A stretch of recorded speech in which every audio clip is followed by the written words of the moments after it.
What's up, YouTube? So I just want to talk about a couple of kukris that I got. Um, they're from the ex-Gurkha Kukri house, and they're made in Nepal. Um, you can find all of these on the ex-Gurkha Kukri house website. I've had them for a little while. I don't remember exactly what they're called. I think this one's called the Beast. I don't remember this one. This is one of the service models. These blades are very, very effective, and they're affordable. They're like, I think this one was like 70, 80 bucks. This one was about the same, and this one was about like 50 or 60. I think this one, the blade is about like 10 inches, if that. No, maybe more like 9. This one's about 12. This one's about 13. They're all of them for their size are very hefty. They got a good amount of weight to them. They're all differentially heat treated. You can see, if you look up on YouTube, you can find the way that they heat treat them on just random videos and stuff, and it's a pretty common practice among all of them to make them the same way. The only issue for any of them that I can really find is just like the finish, like the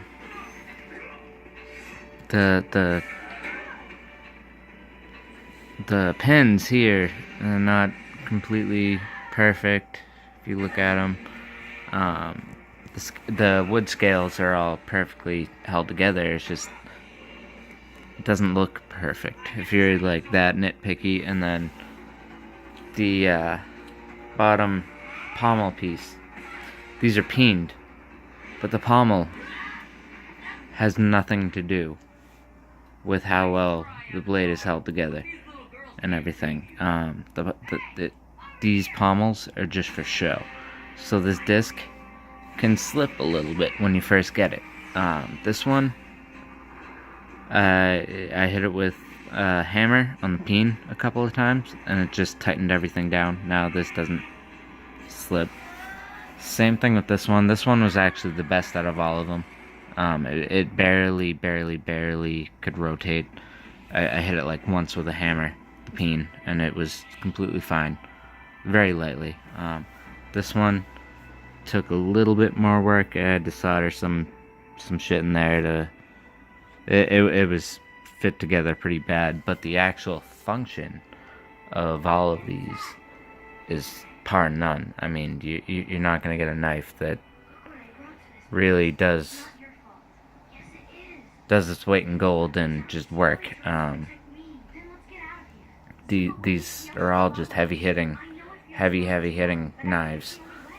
You could honestly replace a small axe with these very easily, and just you could even replace pocket knife with them.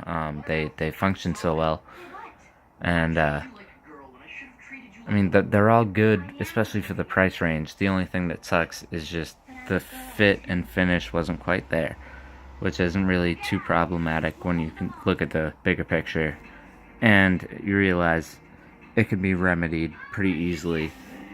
And the fact that these little disc pieces are really nothing.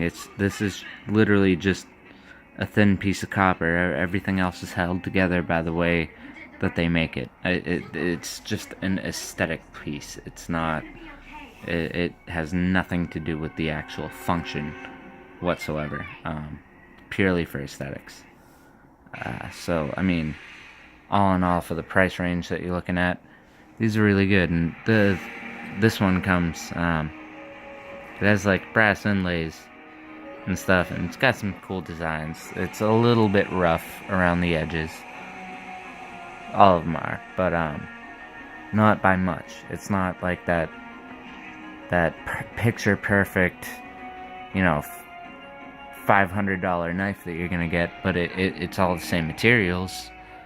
It's very well constructed and solid and never gonna fail you ever.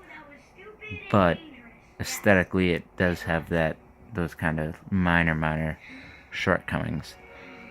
So, I mean, keep that in mind, but it's really almost negligible with the way that they function. It's up to you. I like them a lot. They function. I don't care about the little minor details. They function very well, exactly how I wanted them to. Um, so yeah, that's my take on it. I'd say it's worth it, but to each their own.